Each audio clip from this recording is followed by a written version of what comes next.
Good morning, good morning, good morning. Today is Marketplace Monday, and we're gonna continue to talk about getting and preparing or interviewing or pursuing a new career.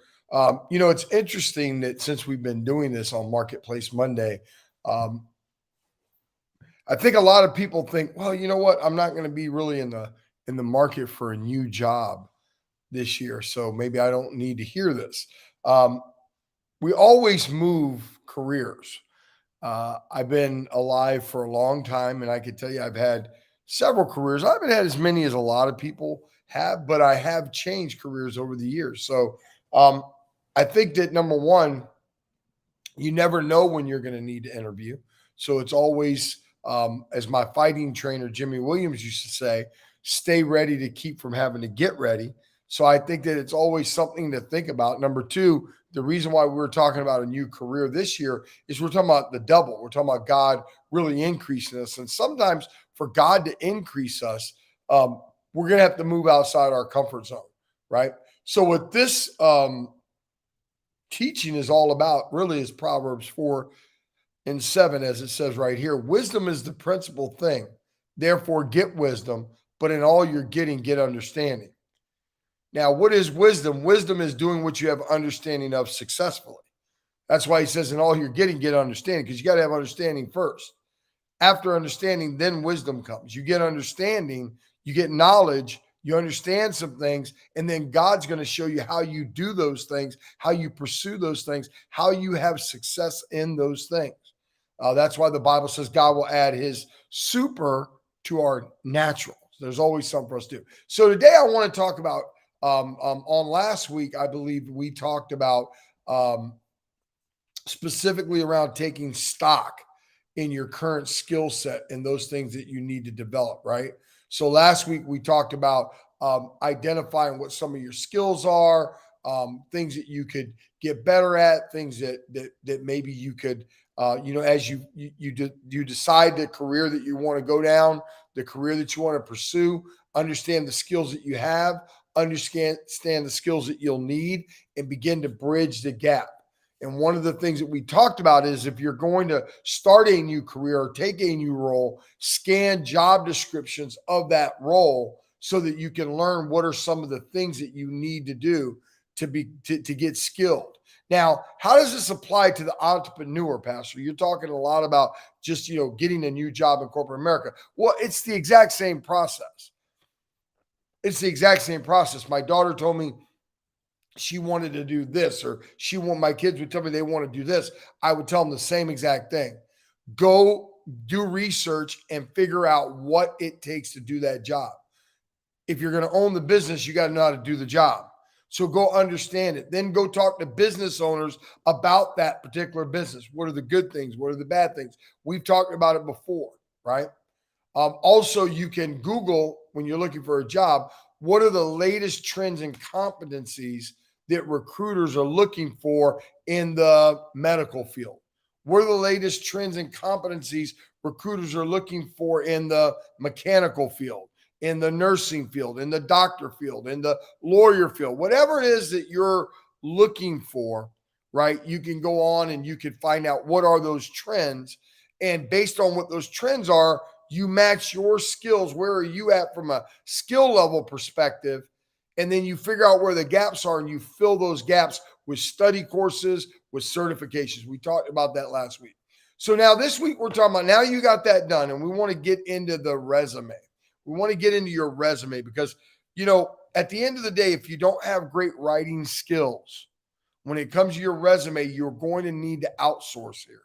You're going to need to get somebody that really can write, because the old days of putting a job and the name of that job and like one or two things that you did in that job, those days are over. Those days are not effective no more when it comes to resumes.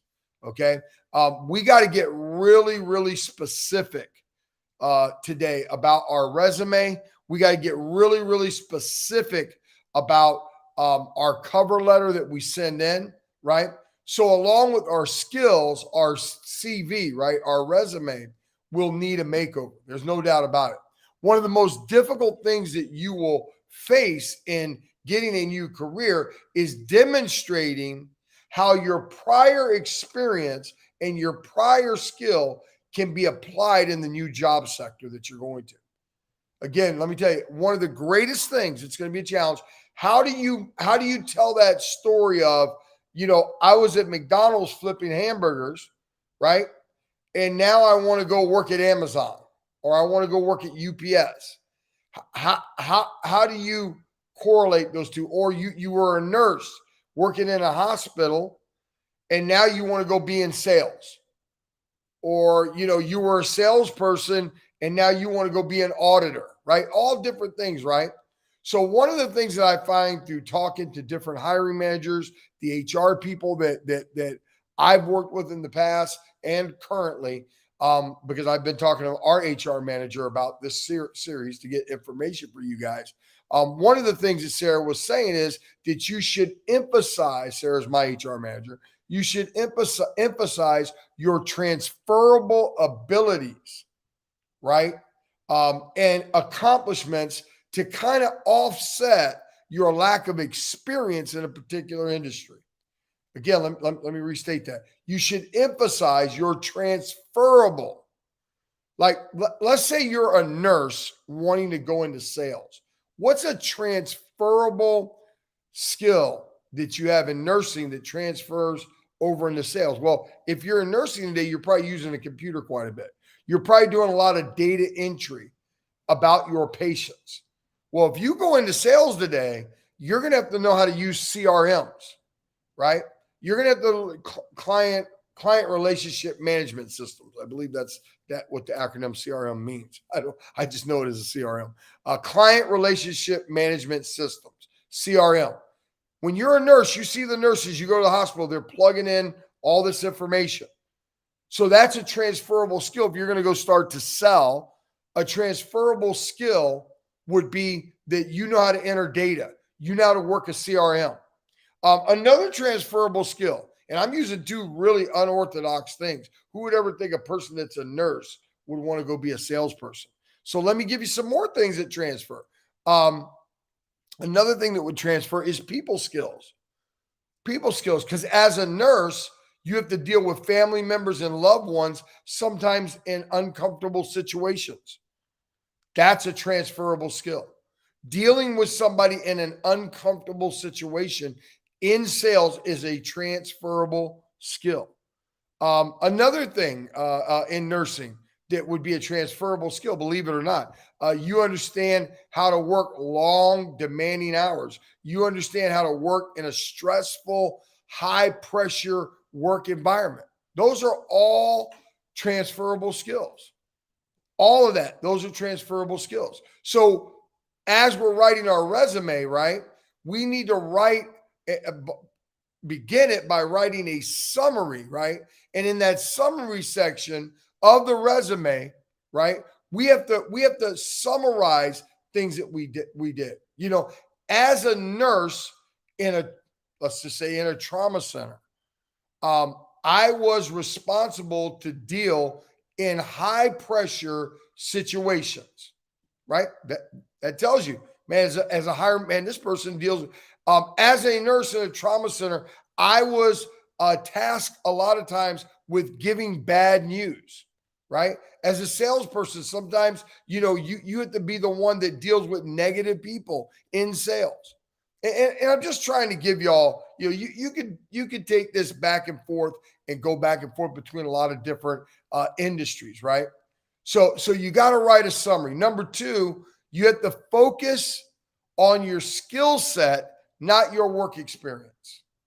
You have to focus on your skill set, not your work experience. In a recent survey, 84% of hiring managers that were surveyed said to avoid highlighting and chronicling your list of your work history, since it may not be relevant for your potential employer. Remember, you're switching careers, right? And it may even make them stop and question whether you're the right fit for the role or not. Instead, what we need to do is we need to place that information towards the end of the resume and group it under experience in specific skill sets, right? So you could use things like negotiating skills, right? Maybe that's something you're doing as a lawyer, right? That may not apply or may not be as important where you're going. Maybe you're going to be a nurse. Now take the reverse, right? Negotiating may not be a great thing. Research and analytics or data analytics, right? To heighten that you have skills in a process, right? So what we're saying is that focus on your skills, the things that you do well in that specific job. Now, if you're going from a job that requires you to do a lot of negotiation, let's say you're an events coordinator. Here's another one. You're an events coordinator, and now you want to go into sales. Well, what's one thing an events coordinator does? They have to negotiate. They have to negotiate with venues. They have to negotiate with vendors. They have to review contracts. They have to meet deadlines. Again, a lot of things that line up with skills. A lot of things that would line up with, let's say, sales. Let's say if you want to be a leasing manager at some property. Again, and you were an events manager. You see how those skills transfer, how those skills relate to each other? So they do mean something. And then lastly, so number one, you want to add that cover page, right, to your resume, that summary in your resume. Number two, you want to focus on your skills, not just your work experience, chronological, putting a chronological order of your work experience, right? You want to focus on your skills. And then number three, you want to include coursework, certifications, all those things that whether they're for the new role or not, you need to do that. You also need to include anything that you're currently working towards, right? Feature any degrees, any certifications, any coursework relevant to the new role or the past role, right? Whether you completed them or not, right? Because it shows them that you're a person that's in a continual state of learning. Talk about educational things you do even outside of work. Things that demonstrate your ability to adapt, right? That you're adaptable, right? And your willingness to learn, right? Talk about things even like in the church where you volunteer at, the things you do in volunteering. What if you lead a group of people in the church? Talk about courses you've taken in the church. What if you've taken, we teach leadership classes. Maybe you take those leadership classes. Those are relevant. Any online courses that you take. And I'm going to tell everybody this because I asked the question in closing. I ask everybody, what is the latest book you've read? And I'm telling you, man, if I find a person that I'm trying to hire that's not a reader, it's a pretty big red flag to them. I got a new book, thanks to Brother Leroy and Miss Alta, yesterday. I'm going to begin to read it. I don't know that I've actually ever read this book, but I've heard the entire book preached to me my whole life, but now I get a chance to read it. So, but the point is, you need to be reading something. You need to be demonstrating that you're a person that's in a perpetual state of desiring to learn. Because let me tell y'all what somebody that reads says to me as a hiring manager. It tells me that you're teachable. It tells me that you're adaptable. It tells me that you're comfortable with change. You're comfortable with self-improvement. You're comfortable with self-examination. Because people that read because they're always trying to expand their thinking or better themselves. Anyway, I hope these points have helped you out. Next week, we're going to kind of wrap this up, and we're going to talk about the preparation for the interview. And I hope this is helping you. I hope it's been beneficial. If you know people that are planning to get a new job in the new year, refer them to this. Hopefully it'll give them good information and good insight. I love you guys, man. I love you to life. I'm so excited about the message. I'm so excited about Christmas coming up.